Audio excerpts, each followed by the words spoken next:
Au nom du Père, et du Fils, et du Saint-Esprit. Amen. Mon Seigneur et mon Dieu, je crois de tout mon cœur que tu es ici, que tu me vois, que tu m'entends. Je t'adore à genoux devant toi. Je te demande le pardon de mes péchés et ton aide pour faire de mon mieux ce moment de prière. Ma Mère Immaculée, Saint Joseph, mon Père et Seigneur, mon ange gardien, intercédez pour moi. Le passage de l'Évangile qui nous est proposé aujourd'hui présente un épisode marquant où Jésus retourne dans sa ville natale de Nazareth et il rencontre l'incrédulité de ses habitants.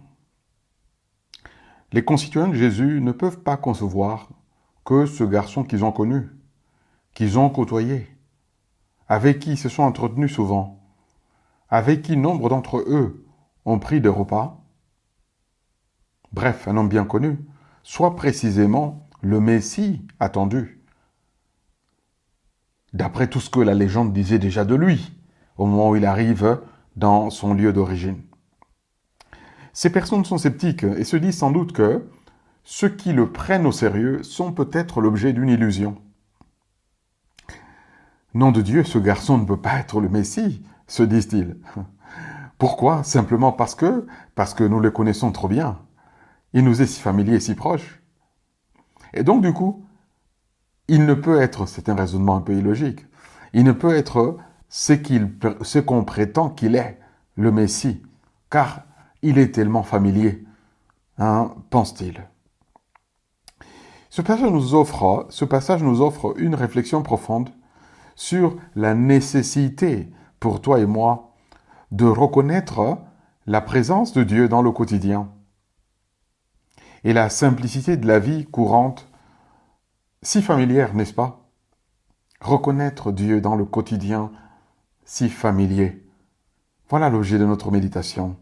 Seigneur Jésus, fais que la simplicité également avec laquelle tu viens à nous dans le quotidien ne soit pas une barrière pour nous empêcher de te voir.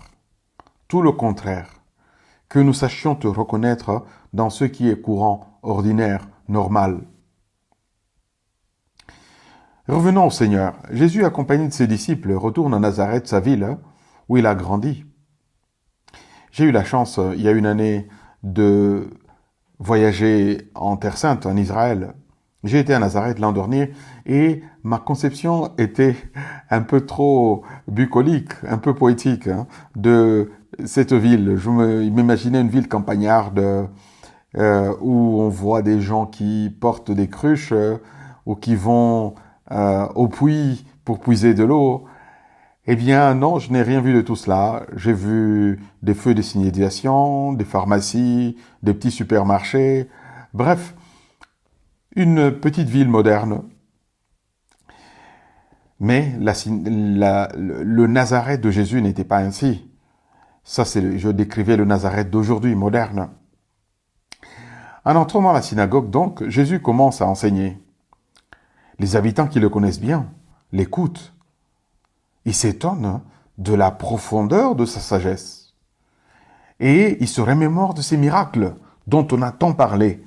Et ils se demandent, n'est-ce pas le charpentier, le fils de Marie? Cette question révèle précisément leur difficulté à voir au-delà de la familiarité.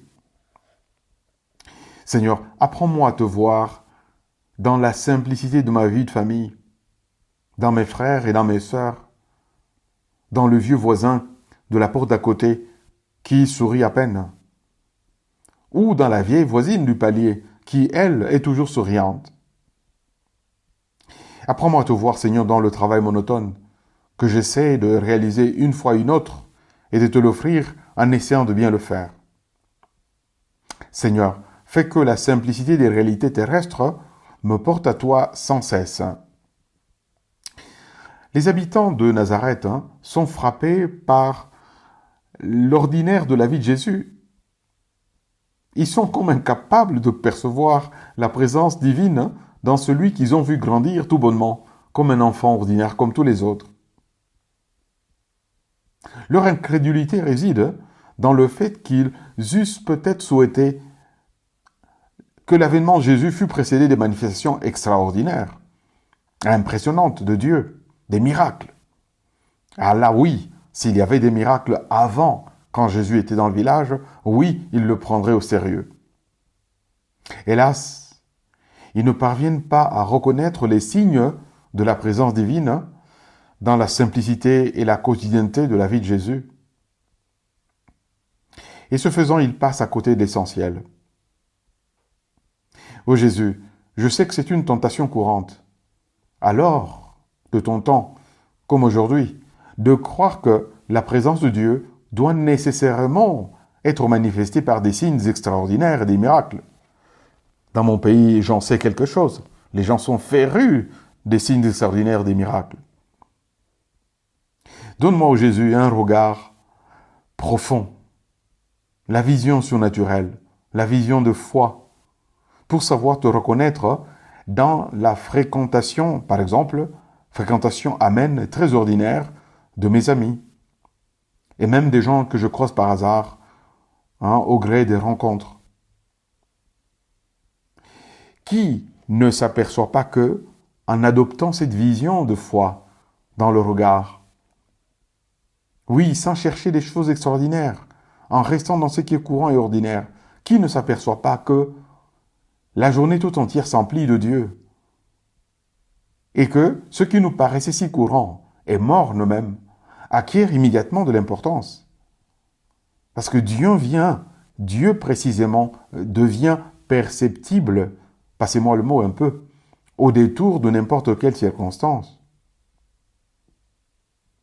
Ce passage en réalité de l'évangile, la visite de Jésus à la synagogue de Nazareth, est comme un clin d'œil de Jésus pour que nous sachions le voir dans la simplicité de la vie courante.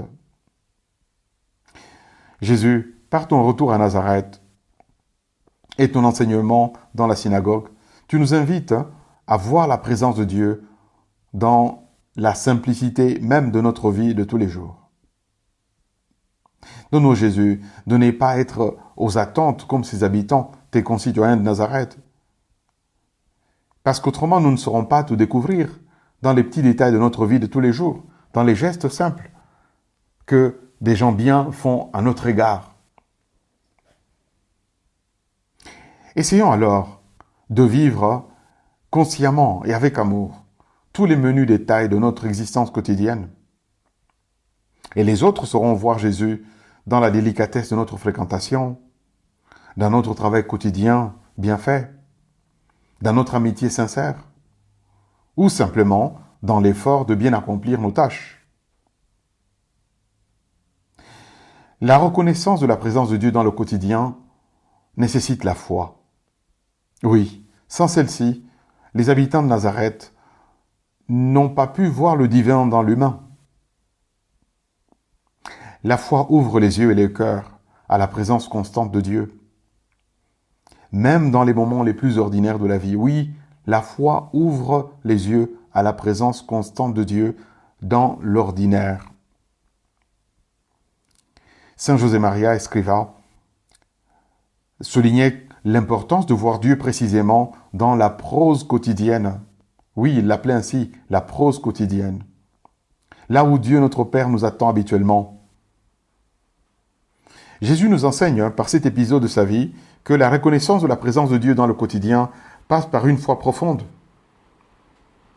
Une incrédulité déguisée tend à ne voir Dieu uniquement que dans l'extraordinaire. Et ce faisant, nous aveugle à sa présence dans la simplicité de la vie courante.